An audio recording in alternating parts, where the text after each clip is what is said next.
Hello friends, good morning. मैं हूं आपका दोस्त राहुल और आप सभी का स्वागत है मेरे यूट्यूब चैनल द स्टडी 2.0 पर। दोस्तों, आज के इस महत्वपूर्ण लेक्चर में हम डिस्कस करने वाले हैं 21 जनवरी 2024 के 10 मोस्ट इम्पोर्टेंट करंट अफेयर के क्वेश्चन। तो आप इस पूरे वीडियो को लास्ट तक जरूर देखें और लास्ट में आपसे एक क्वेश्चन पूछा जाएगा जिसका आंसर आपको कमेंट सेक्शन में जरूर देना है। तो दोस्तों चलते हैं, स्टार्ट करते हैं आज का पहला क्वेश्चन। आज का हमारा जो पहला क्वेश्चन है वो आपकी स्क्रीन पर ये रहा। पहला क्वेश्चन है कि वर्ल्ड इकोनॉमिक फोरम WEF की मीटिंग किस शहर में शुरू हुई है। तो इसका जो राइट आंसर है ऑप्शन नंबर 20 का राइट आंसर दावोस में शुरू हुई है।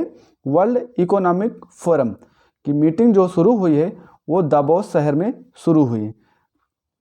इसका आयोजन जो है वो 5 से 19 जनवरी 2024 तक इसका आयोजन किया गया है और इसकी जो थीम है वो है रिबिल्डिंग ट्रस्ट। इसकी थीम रखी गई इस बार, और ये जो थीम है युद्ध और संकटों से बिखरती दुनिया को ध्यान में रखते हुए इस बैठक की ये थीम रखी गई है।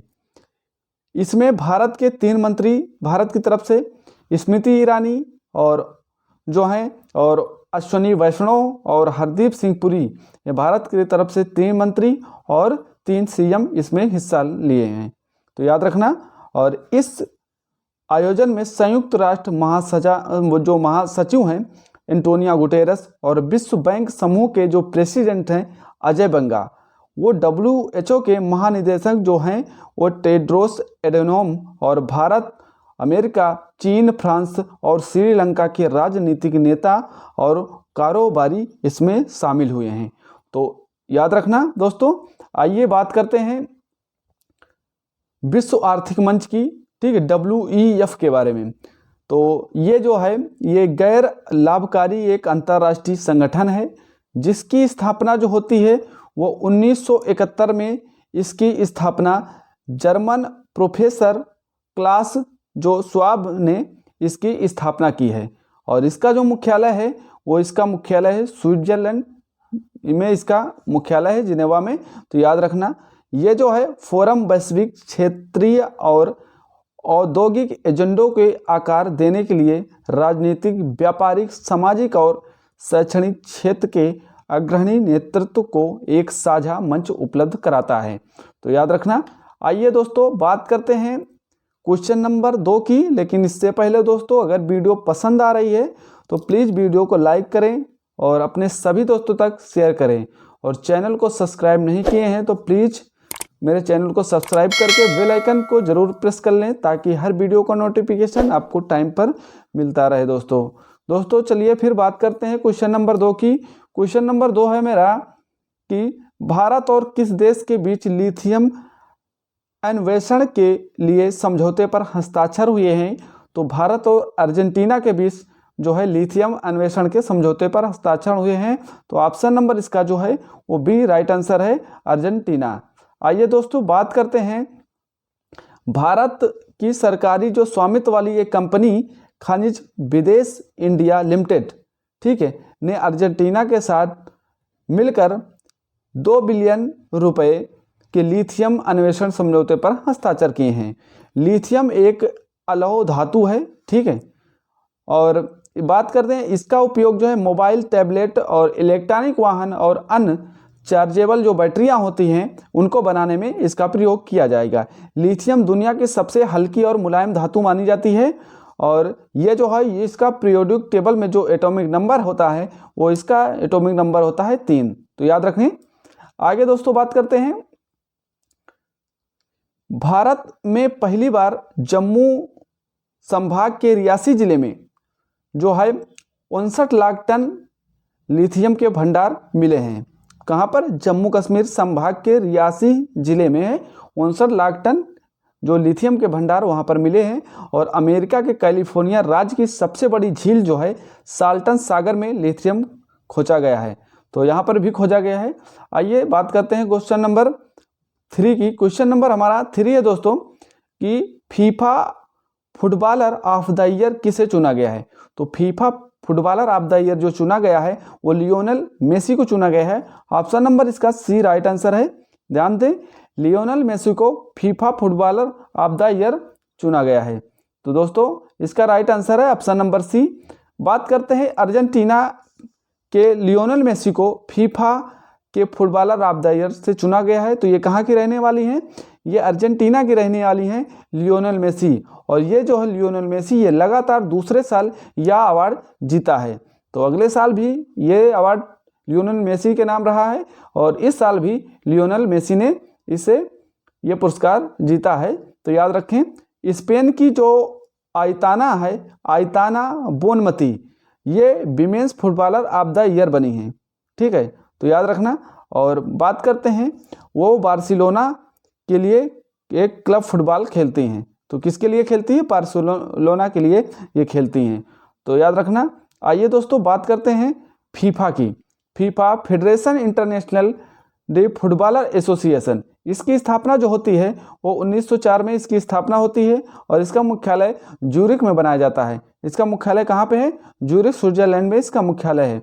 वर्तमान में इसके जो अध्यक्ष हैं वो है गियानी एंटेफिनिटो, इसके जो है अध्यक्ष हैं वर्तमान में। तो याद रखना, ठीक, गियानी इन्फेंटिनो इसके जो है वर्तमान में अध्यक्ष हैं फीफा के। फीफा जो है पुरुष विश्व कप जो 1930 में और महिला फीफा विश्व कप 1991 में शुरू हुआ।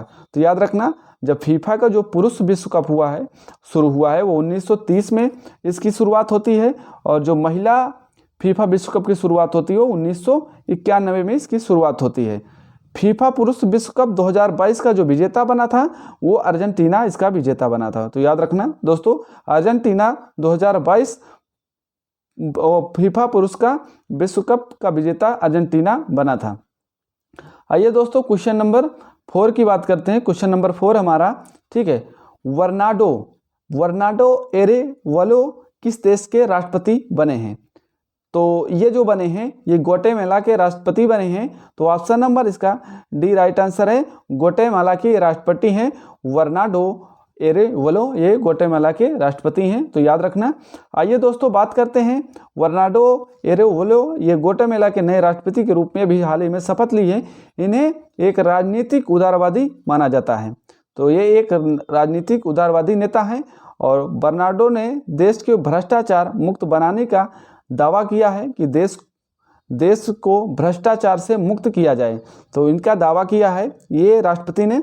ठीक है, आइए ग्वाटेमाला जो है एक मध्य अमेरिका का एक देश है और जिसकी राजधानी है ग्वाटेमाला सिटी, इसकी राजधानी है और मुद्रा इसकी जो है वो क्वेटजल यहाँ की मुद्रा है ग्वाटेमाला की।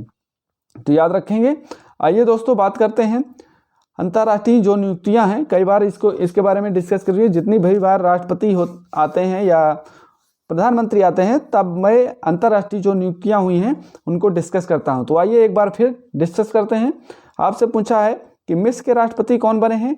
तो अब्देल फतेह अल सीसी को बनाया गया है। मेडागास्कर के राष्ट्रपति जो बनाए गए हैं वो एनडी राजो एलिना को बनाया गया है और अर्जेंटीना के राष्ट्रपति जो बने हैं वो जेवियर माइली को बनाया गया है। बात करें कि कुवैत के जो अमीर बने हैं वो शेख मिसाल अल अहमद अल जबर अल सबा यहाँ के कुवैत के जो है अमीर बने हैं। और ताइवान के जो राष्ट्रपति बनाए गए हैं वो लाई चिंगते को बनाया गया है। बांग्लादेश के राष्ट्रपति प्रधानमंत्री जो बने हैं वो शेख हसीना अभी बनी है, चौथी बार बनी है शेख हसीना, तो बांग्लादेश की प्रधानमंत्री बनी है। और शेरिंग टोबेगे जो है ये भूटान के प्रधानमंत्री इन्हें बनाया गया है। तो ये अंतर्राष्ट्रीय जो स्तर पर जो प्रधानमंत्री और राष्ट्रपति थे मैंने डिस्कस किया जो अभी हाल ही में नियुक्त हुए हैं। तो याद कर लेना दोस्तों। आइए क्वेश्चन नंबर 5 की बात करते हैं। क्वेश्चन नंबर 5 है 75वें एमी अवार्ड 2024 में किस सीरीज ने सर्वश्रेष्ठ ड्रामा सीरीज का एमी पुरस्कार जीता है? तो ये जो जीता है ये जीता सक्सेशन ने। तो याद रखना ऑप्शन नंबर इसका ए राइट आंसर है। ठीक, सक्सेशन इसका राइट आंसर है। आइए दोस्तों बात करते हैं, ये जो है 75वें एमी अवार्ड 2024 से लॉस एंजिल्स में आयोजित हुआ है। कहाँ पर आयोजित हुआ? इसका आयोजन स्थल है लॉस एंजिल्स में। जो 75वां एमी अवार्ड 2024 जो है इसका आयोजन यहीं पर हुआ है। और द बियर और जो सक्सेशन है ने इसमें सर्वश्रेष्ठ 6 पुरस्कार जीते हैं। तो जो द बियर है और सक्सेशन, इसने 6 पुरस्कार जीते हैं। International academy of television arts and sciences 16 श्रेणियों में एमी पुरस्कार प्रदान करती है। तो कौन प्रदान करती है? International academy of television arts and science जो है साइंसेज, ये प्रदान करती है और 16 श्रेणियों में एमी पुरस्कार प्रदान करती है। तो याद रखना। क्वेश्चन नंबर 6 की बात करते हैं। नेशनल स्टैटिस्टिक्स ऑफिस, ठीक, NSO के अनुसार, ठीक है, फाइनेंशियल ईयर 2024 में भारत की अर्थव्यवस्था कितने प्रतिशत से बढ़ सकती है? तो ये अनुमान लगाया गया है। तो भारत की जो अर्थव्यवस्था है वो 7.3% से बढ़ सकती है। तो ऑप्शन नंबर इसका जो राइट आंसर है, ऑप्शन नंबर बी इसका राइट आंसर है। तो याद रखना दोस्तों। आइए बात करते हैं भारत की जो इकोनॉमिक है वो 31 मार्च को खत्म होने वाले मौजूदा फाइनेंशियल ईयर जो 7.3% दर से बढ़ने की उम्मीद बताई गई है। और RBI ने पिछले महीने मौजूदा वित्त वर्ष के लिए जो GDP ग्रोथ का अनुमान लगाया है वो 6.5% से बढ़कर 7% तक मतलब अनुमान लगाया है। और इस डेटा का जो यूज है वो केंद्र सरकार अगले फाइनेंशियल ईयर के लिए बजट के लिए तैयार करने में करती है। तो याद रखना। आइए दोस्तों बात करते हैं अब क्वेश्चन नंबर 7 की। इंपॉर्टेंट क्वेश्चन है। क्वेश्चन नंबर 7 पूछा गया आपसे, विश्व प्रसिद्ध धानु यात्रा किस राज्य में शुरू हुआ? तो विश्व प्रसिद्ध जो धानु यात्रा है वो ऑप्शन नंबर बी सही है, उड़ीसा राज्य में शुरू हुआ। उड़ीसा राज्य में विश्व प्रसिद्ध ये धानु यात्रा मनाया जाता है। तो धानु यात्रा जो पर्व है वो उड़ीसा राज्य का पर्व है। विश्व प्रसिद्ध ये क्षेत्र व जो धनु यात्रा है ये बड़गढ़ उड़ीसा में शुरू हुआ है। और यह यात्रा 25 जनवरी तक चलेगी। तो कब तक चलेगी? 25 जनवरी तक ये यात्रा चलने वाली है। इसमें जो है बुराई और अच्छाई की जीत के प्रतीक धनु यात्रा देश की आज़ादी के जश्न के हिस्से के रूप में ये 1947 से 48 में बारगढ़ में शुरू की गई। तो कहाँ पे शुरू गई? बारगढ़ में। यह महोत्सव जो होता है वो कृष्ण लीला पर आधारित होता है और इसमें कृष्ण और उनके मामा कंस की पौराणिक कहानी दिखाई जाती है इसमें। तो याद रखना। तो धानु यात्रा है, इसमें कृष्ण और उनके मामा कंस की जो पौराणिक जो कहानी है इसमें दिखाई जाती है। आइए दोस्तों बात करते हैं भारत के प्रमुख महोत्सव और त्यौहार के बारे में एक बार चर्चा करते हैं। आपसे पूछे लुई नगाई नी महोत्सव, ये नागालैंड का महोत्सव है। और आपसे पूछे कि किचेरी महोत्सव, ये उत्तर प्रदेश का महोत्सव है, मकर संक्रांति में मनाया जाता है। हल पुनिहा या रोहिणी और टुसु महोत्सव, आप तीनों जो हैं रोहिणी और टुसु महोत्सव, ये झारखंड का महोत्सव है दोस्तों। और उगादी महोत्सव की बात करें तो ये आंध्र प्रदेश का महोत्सव है उगादी। और लोहड़ी त्यौहार ये पंजाब का महोत्सव है लोहड़ी। याद रखना। चाप चार कूट महोत्सव ये मिजोरम का महोत्सव है। और खारची पूंजा ये त्रिपुरा का महोत्सव है। कांग चिंगबा महोत्सव तो ये जो है मणिपुर का महोत्सव है। तो याद रखना। आपसे पूछे फूलदेई महोत्सव या हरेला महोत्सव, तो फूलदेई और हरेला ये उत्तराखंड के महोत्सव हैं। और ओणम पूछे या विशु पूछे या अल्पसी महोत्सव पूछे तो ये जो है उत्सव ये है केरल के। तो याद रखना दोस्तों। आइए बात करते हैं क्वेश्चन नंबर 8 की दोस्तों। क्वेश्चन नंबर 8 है हमारा, किस भारतीय महिला क्रिकेटर को प्लेयर ऑफ द मंथ दिसंबर का चुना गया है? तो ये चुना गया है दीप्ति शर्मा को। ऑप्शन नंबर ए इसका राइट आंसर है। दीप्ति शर्मा को जो है दिसंबर मंथ का क्रिकेट का प्लेयर ऑफ द मंथ चुना गया है। तो किसको चुना गया है? दीप्ति शर्मा को। ऑप्शन नंबर ए इसका राइट आंसर है। भारत की दीप्ति शर्मा को इंटरनेशनल क्रिकेट काउंसिल ने प्लेयर ऑफ द मंथ का अवार्ड दिया है। वहीं पर बात करें मेंस क्रिकेटर में जो ऑस्ट्रेलियाई गेंदबाज हैं पैट कॉमिंस को यह अवार्ड दिया गया है। तो याद रखें आईसीसी ने दिसंबर 2023 के टॉप परफॉर्मेंस को यह अवार्ड दिया है, जिसमें से दीप्ति शर्मा को दिया गया है, और बात करके मेंस क्रिकेटर में पैट कमिंस को दिया गया है। दीप्ति ने पिछले महीने इंग्लैंड और ऑस्ट्रेलिया के खिलाफ शानदार प्रदर्शन किया है, तो याद रखें। आइए बात करते हैं अंतर्राष्ट्रीय क्रिकेट परिषद की। तो इसकी स्थापना 15 जून 2009 को इसकी स्थापना होती है, और मुख्यालय इसका दुबई संयुक्त अरब अमीरात में इसका मुख्यालय है। अध्यक्ष जो है वर्तमान में ग्रेग बर्कले हैं, और सीईओ वर्तमान में इसके जो है जेफ एर्नांडिस इसके सीईओ है। यह एक क्रिकेट के लिए एक वैश्विक शासी निकाय है, अंतर्राष्ट्रीय क्रिकेट परिषद, तो याद रखें। आइए दोस्तों बात करते हैं क्वेश्चन नंबर 9 की। क्वेश्चन नंबर हमारा 9 है, ऑपरेशन सर्वशक्ति किसने शुरू किया है? तो ऑपरेशन जो सर्वशक्ति है ये भारतीय सेना द्वारा शुरू किया गया है। ऑप्शन नंबर इसका बी राइट आंसर है। ऑपरेशन सर्वशक्ति भारतीय नौसेना द्वारा भारतीय सेना द्वारा शुरू किया गया है। तो इसका जो राइट आंसर है ऑप्शन नंबर बी इसका राइट आंसर है। भारतीय सेना ने जम्मू कश्मीर में ऑपरेशन सर्वशक्ति की शुरुआत की है। तो कहाँ पर शुरुआत हुई है?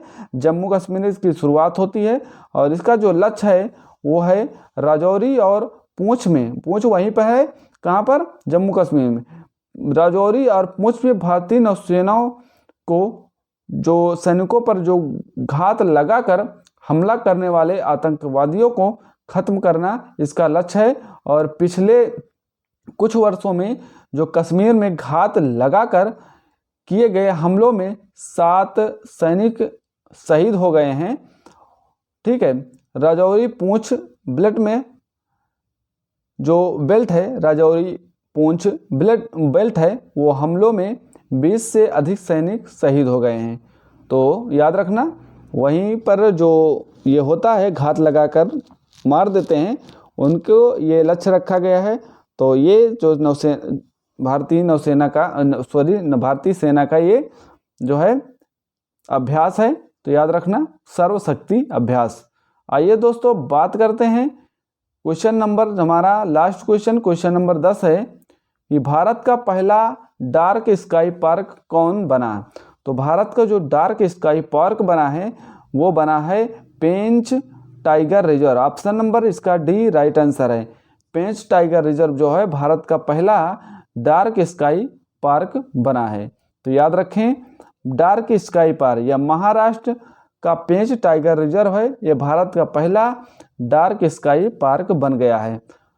डार्क मतलब अंधेरा होता है। अंधेरे आकाश की सुरक्षा और प्रकाश प्रदूषण को रोकने के लिए डाई स्कार पार्क के रूप में इसे नॉमिनेट किया गया है। डाई स्कार जो रिजर्व है एक ऐसा क्षेत्र है जो आमतौर पर एक पार्क या वेधशाला के आसपास होता है, जो कृत्रिम प्रकाश प्रदूषण का प्रतिबंधित करता है। तो याद रखें, जो डाई स्काई का उद्देश्य है आमतौर पर खगोल विज्ञान को बढ़ावा देना।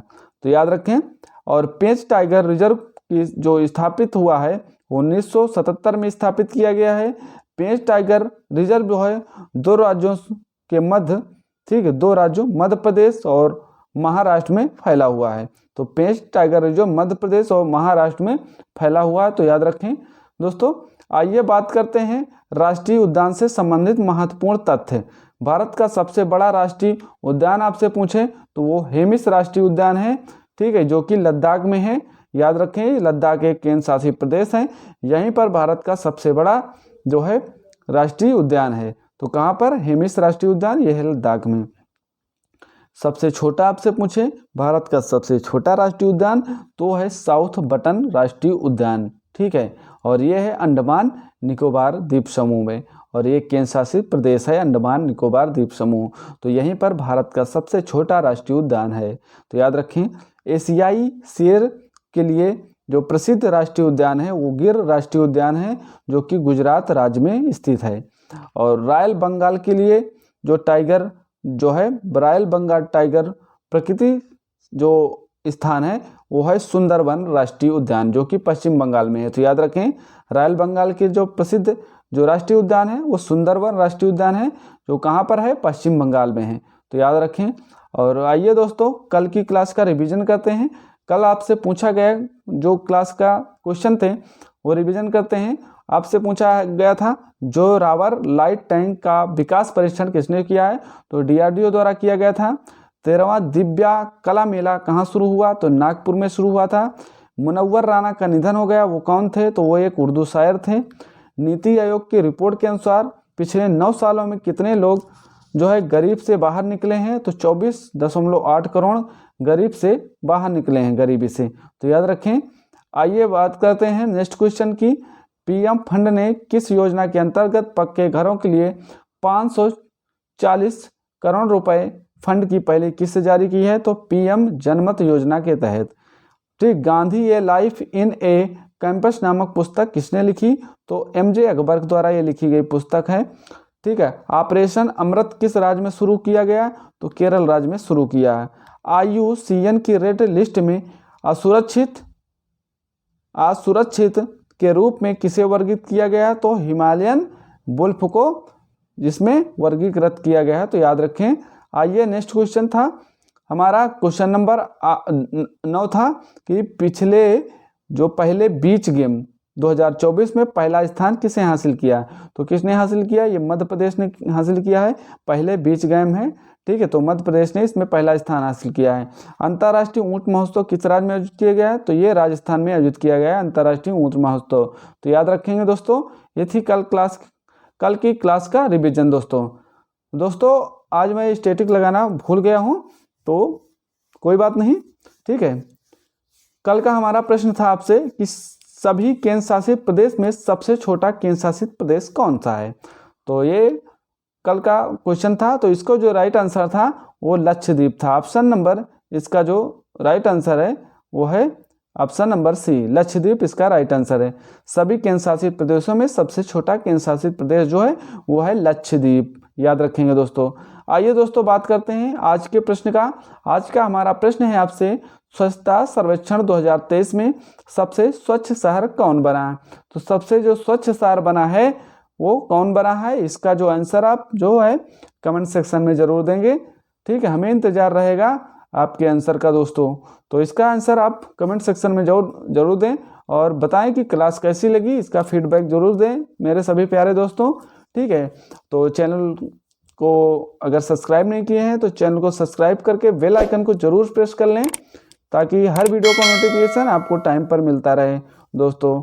तो दोस्तों सभी दोस्तों तक ये वीडियो को शेयर भी करें और लाइक जरूर करें। दोस्तों मिलते हैं नेक्स्ट वीडियो में। आज के लिए जय हिंद जय भारत सभी प्यारे दोस्तों को।